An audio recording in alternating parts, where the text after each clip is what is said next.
Self-doubt, I think it's something that is a universal feeling and experience. I know that, almost every week I wonder if what I'm putting out is helpful or supportive or, addresses the right audience in a way that's impactful.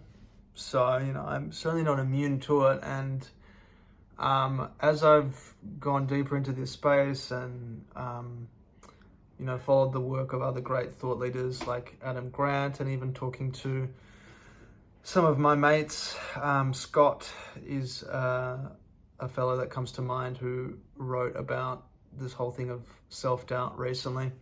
And it got me thinking just around identity, because when you label these emotions as self-doubt, what you're really doing is you are labeling your entire being and identity as shrouded in doubt and uncertainty and not good enoughness, which, if you're on a path of really translating your experiences and expertise into a product or a service or a vehicle or a vessel for the benefit of others, and you are doubting that your entire identity is serving you, or that, what you're putting out there is a reflection of the self-doubt that you have, it can be a really limiting experience, and it can really hold you back in the same way that it has for me, right? Like, for so many years, I felt this way, right? And I immediately labeled it self-doubt, which in many ways just hindered my ability to improve what I was doing, because I basically told my brain that, hey, this is just a self-doubt thing, so that David, effectively doubts every aspect of his being, when in reality, maybe it's something closer to idea doubt, or message doubt, or experience doubt, i.e., is the message that I'm putting out there useful or appropriate or supportive, or, is the task that I'm working on,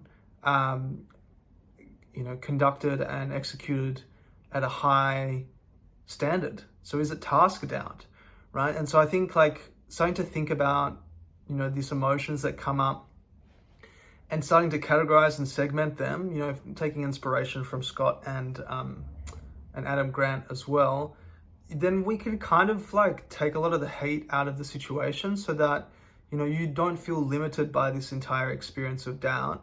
It might, more often than not, simply be, correlated or corresponding to one minor facet of the situation that you're going through. So I really implore you, just to kind of step back from the situation and ask yourself, where is the doubt coming from? What am I really doubting? Am I doubting myself, or am I doubting something else, something external to me?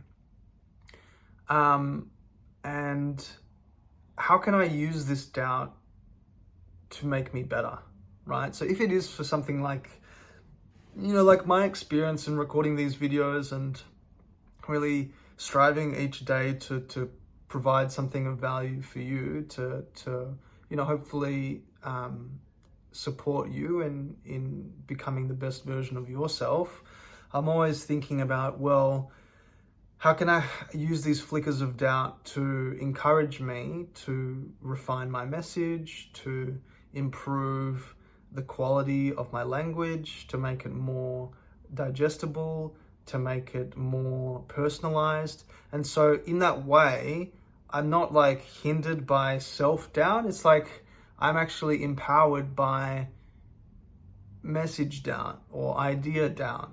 And so what is an area of your life where you feel like you might be experiencing this doubt? And how can you use it to your advantage, right? Because when you do, then you're really, teaching and training your brain to realize that you are safe, that you are good enough, that this is simply just an opportunity for improvement, for refinement. and that, yeah, you don't have to feel limited or hindered by this emotional experience. It's coming up, and it's probably relating to whatever you're working on. It's not a reflection of you or your identity.